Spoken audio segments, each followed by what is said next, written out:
kurira si bibi, kubabara si bibi, mugabo ikibi canke kitabereye ni ukuguma mu marira, nukuguma mu mubabaro, nukuguma mu kwihebura, nukuguma muri iyo situation canke muri ico kirere kitagira ivyizigiro giteba kinaguhamba nawe kuko ubuzima bwawe bugenda buyonga, bugenda buzimangana ugasanga ugeze ahantu habi cane. Mwibuke yuko Imana ikirabwira abanyisirayeli ko ntizobakiza ivugiriye mu kanwa k'abavugishwa ngo nzobambura umwambaro wo guteterwa ndabambika iyindi myambaro. Umwambaro ni ikintu gikomeye cane. Umwambaro ni kirere c'impwemu kiba kiri kuri wewe. Umwambaro ni kiba kigukikuje. Umwambaro naho buri mwisi mpwemu canke mwisi itaboneka muri uwo mwanya. Mu yandi majambo ni kibanza.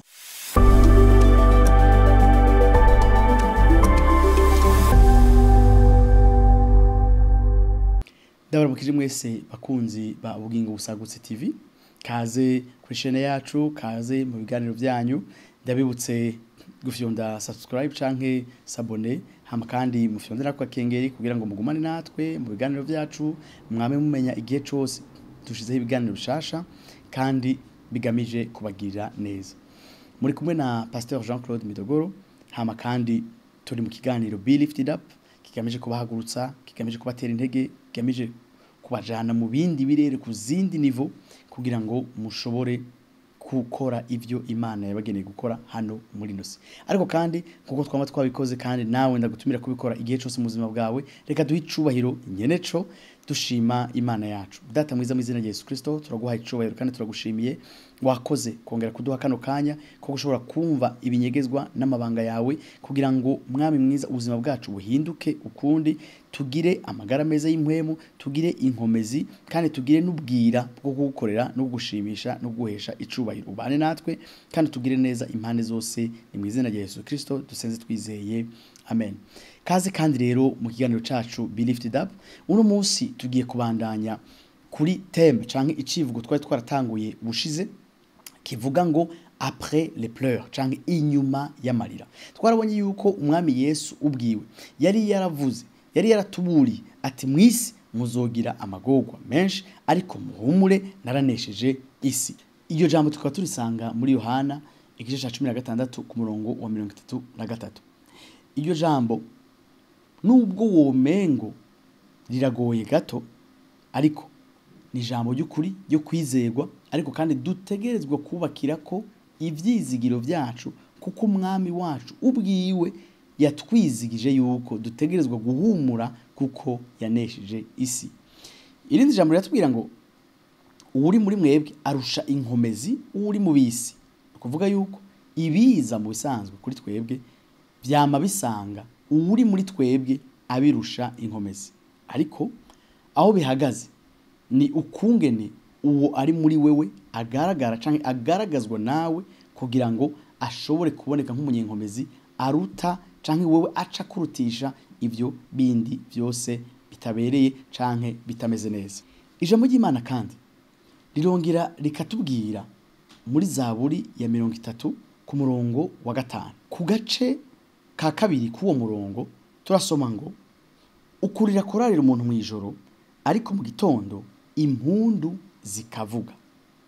Bisobanura yuko bishimangira rijya jambo nyene Yesu yavuze, ibihe bibi ntivyamaho kandi ntivyagenewe kwamaho, amagorwa ntiyamaho kandi ntiyagenewe kwamaho, ariko amagorwa ategerezwa kubisikanya n'ibindi bihe vyiza nk'uko igihe c'umubabaro gitegerezwa kubisikanya n'igihe c'umunezero canke c'ivyizigiro. Twariko turabira hamwe rero ukungene bigenda canke ukungene biba mu muntu igihe ibihe vy'umubabaro bije kuri we.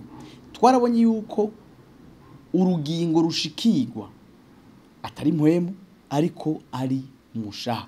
Umushaha ari co cicaro c'ibigumbagumba. Umushaha ari co cicaro c'amakuru umuntu aronka canke bushikiro bw'amakuru umuntu aronka. Niwo utangura guhungabana, ni nawo uza guhungabanya ibindi byose, mugabo ari wo wabanje guhungabana. Rero kubw'ivyo umuntu acategerezwa gutahura ukungene uwo mushaha wohagurutswa, wokwirugwa, wokomezwa, wohagurutswa canke ugakandwa niko novuga kugira ngo ushobore guhumuriza izindi ngingo nubwo urugingo rwitwa impwemu rwogo mu bisanzwe atakintu na kimwe kiruhungabanya kuko iyo umuntu akijijwe iyo umuntu yakiriye umwami Yesu nk'umwami n'umukiza bugingo bwiwe mpwemu yera yibera mu mpwemu yiwe yandi majambo niho ugutuza niho ukumererwa neza niho ukuri uhagaze igihe wakiriye umwami Yesu ukuri kuri he ituze riri he ugutabaga kuri he kuri mu mpwemu yawe kuko niho mpwemu yera yibera rero ijambo ry'Imana riraduha ibanga rimwe ritwereka ukungene umushaha wacu ushobora kuba soutenu gushigikirwa guhagurutswa kugira ngo ukugwe canke ntubandanye kuyongera muri ivyo bihe by'amagorwa canke uko kuntu umuntu ababara canke yumva atamerewe neza mu bihe bigoye ni mu migani igice ca 18 ku murongo wa 14 haravuga ngo umutima w'umuntu umushigikira mu magara make ariko umutima wihebuye ninde yoshobora kuremesha umutima w'umuntu gace ka mbere niko nshaka dushingirako umutima w'umuntu umushigikira mu magara make mu Congereza bakoresha ijambo ngo infirmity mu Gifaransa infirmité ati mu yandi majambo umutima w'umuntu umushigikira mu ntege nke ziwe mu Gifaransa bavuga ngo l'esprit de l'homme le soutient dans la maladie no mu Congereza nuko nyine bakoresha l'esprit impwemu y'umuntu imushigikira canke imusutena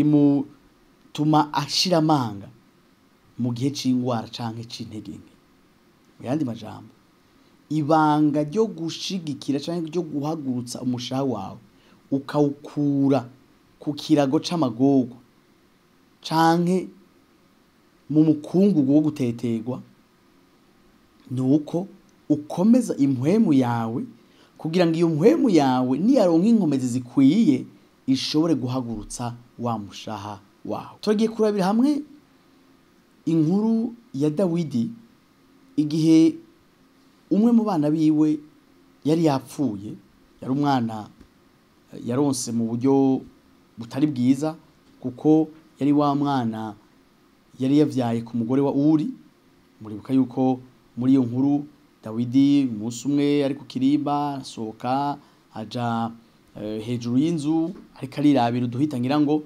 abona umugore w'abandi aramushima avuga ati mumunzanire bararyamana hama uwo mugore atwara inda amaze gutwara inda Dawidi abimenye aragerageza kwica umugabo wiwe arabishobora umugabo wiwe arapfa hama acaramucura abo umugore wa Dawidi wa mwana avutse Bibiliya itubwira yuko yaciye apfa ariko ndashaka turabe inyifato ya Dawidi muri iki twebwe turiko turavuga cyo kuvuga ikiba inyuma y'amarira canke igitegerezwa kuba inyuma y'amarira ukungere Dawidi yavyifashemo kugira ngo natwe bitubere isomo ko murazi yuko Bibiliya itubwira ngo vyabaye ku banyisirayeli vyabaye kugira ngo bitwigishe bitubere isomo kugira natwe tumenye ukungene dutegerezwa kwifata igihe canke inyuma y'amarira kurira si bibi twatangwe tubivuga kubabara si bibi mugabo ikibi canke kitabereye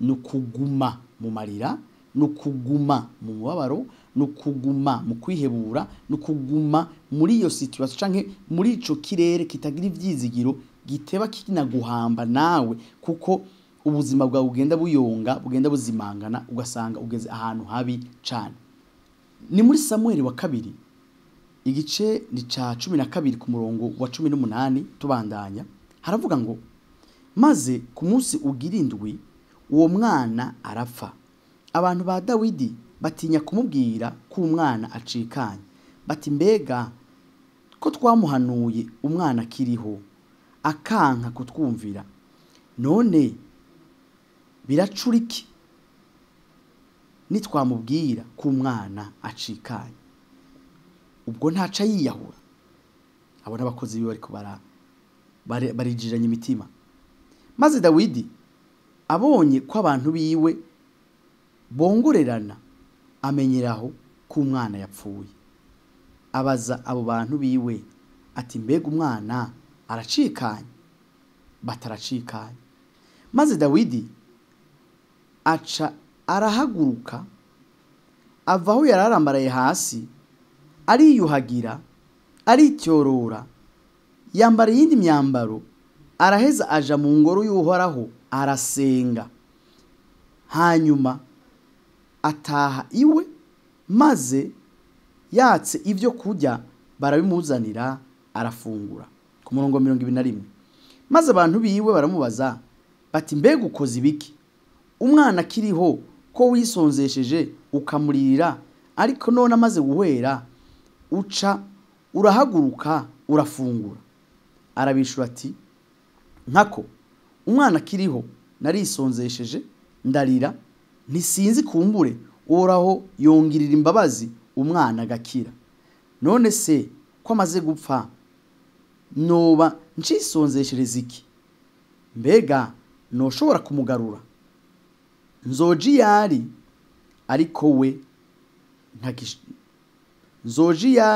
ariko we ntakigaruka ahondi.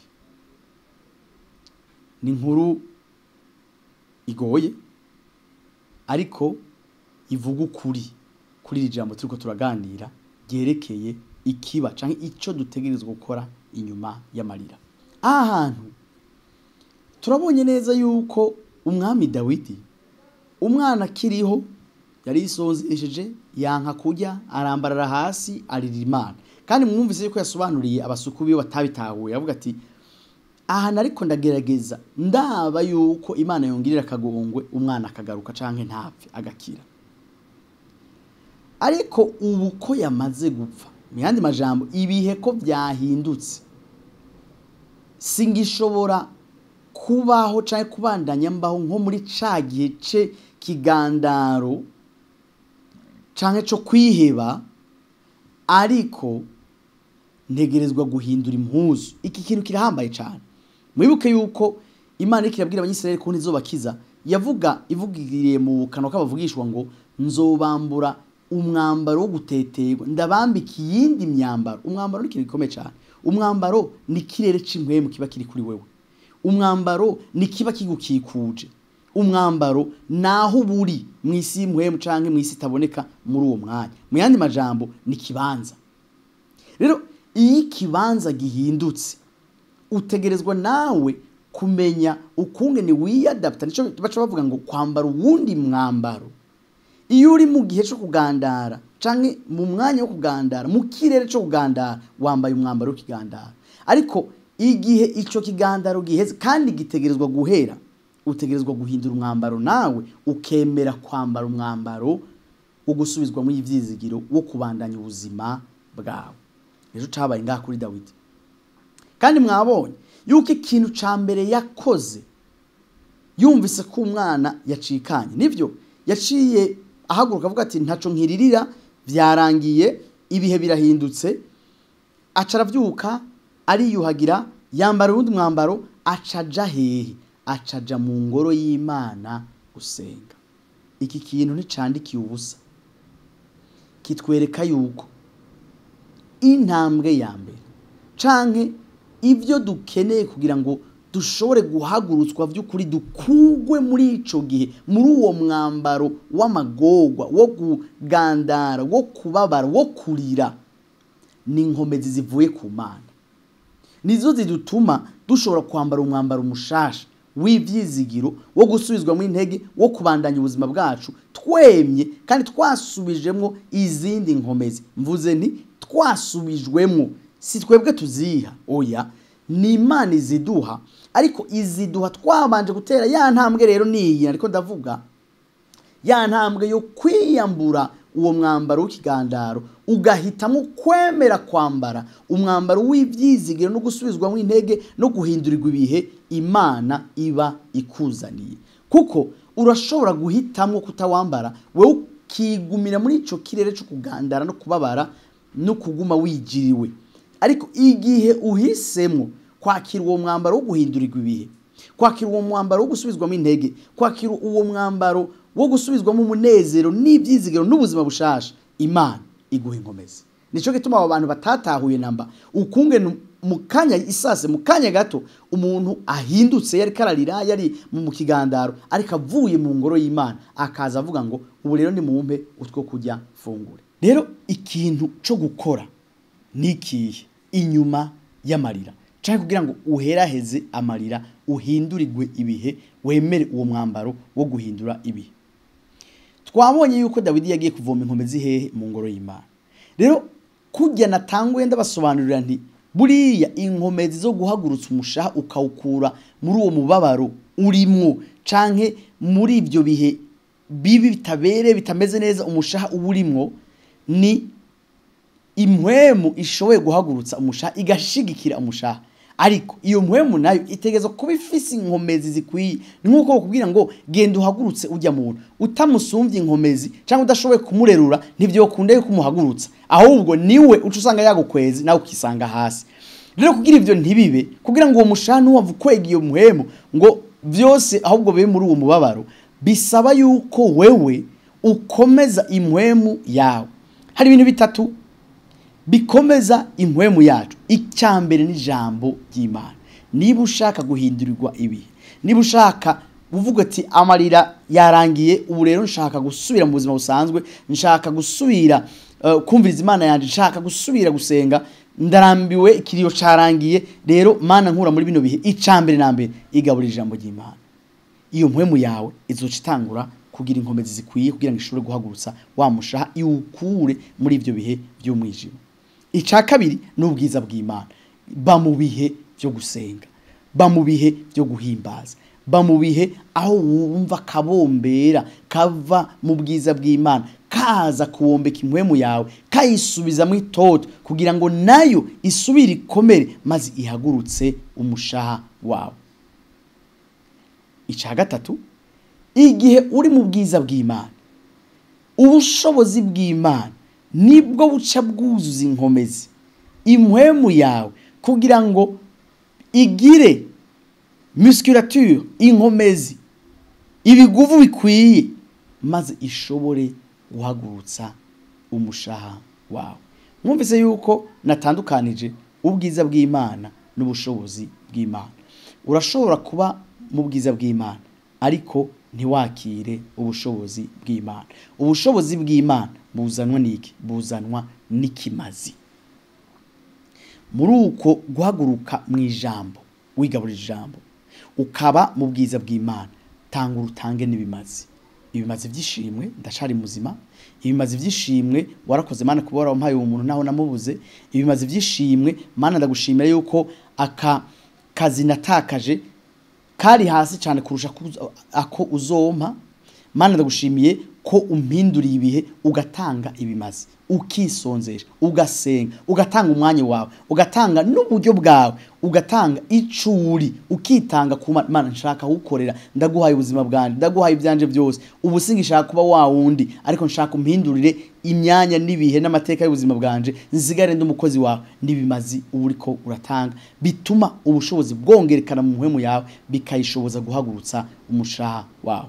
Rero nizere ko utagiye kuguma hahandi, nizere ko utagiye gusubira kwemerera Satani kugumiza umushaha wawe hasi, naho byabaye bibi, naho waciye mu bigoyi, naho wari mu kigandaro, haracariho ivyizigiro, kandi ivyo vyizigiro bigamije kugaburira impwemu yawe kugira ngo ihagurutse umushaha wawe, nawe usubire ube muzima, usubire ku rugamba aho Imana ikwiteze, usubire kuyihesha icubahiro, usubire gukomera mu murimo wayo.